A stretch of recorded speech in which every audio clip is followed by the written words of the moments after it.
Hello everyone, this is Dimitar from the RedmineUP support team.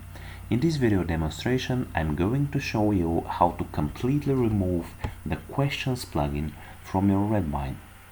Okay, so before start, you have to open your command line with Ctrl, Alt and T. And I'm going to zoom it a little bit so it will be easier for you to see it. Okay. So now you have to change the directory to your core Redmine folder, which in my case is Redmine 5.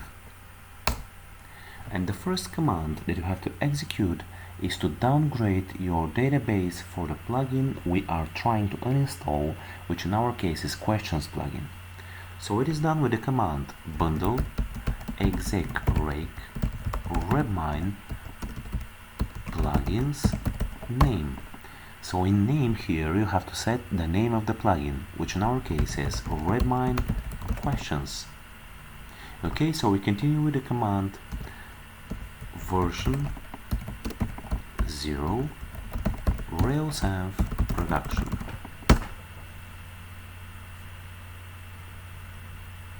Okay, so the downgrading is in progress and it is done.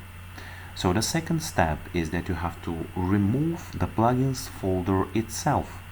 So as being in the core Redmine folder, you have to execute remove forcibly and recursively Redmine Questions. And the last command is restarting your Redmine with touch temporary restart point.txt. So let's go back to our Redmine and see if we have done our job successfully. So we'll refresh the page and wait a couple of seconds to see if the Questions plugin will disappear. Okay, it has just disappeared. So we have done our job successfully. Thank you very much for watching this video, and I hope it was helpful for you. If you like, you may check some other videos and articles from our documentation. So, bye bye for now.